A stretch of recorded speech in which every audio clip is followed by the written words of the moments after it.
This little girl's doing the beans.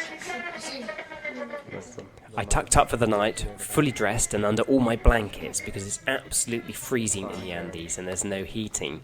But the following morning I emerged to the most beautiful sunny day. Little piggies there that live there. They're cute. Now, we're going up to the potatoes. I've just been told we've got to walk up to the top of that mountain. And it's a couple of hours. So we'll see you at the top if that's true. Okay, we've been walking for an hour. As far as I can see, vertically upwards into the Andes. But we're here, which is great. And here we are. We've come across a small-scale potato harvest, which these ladies are doing.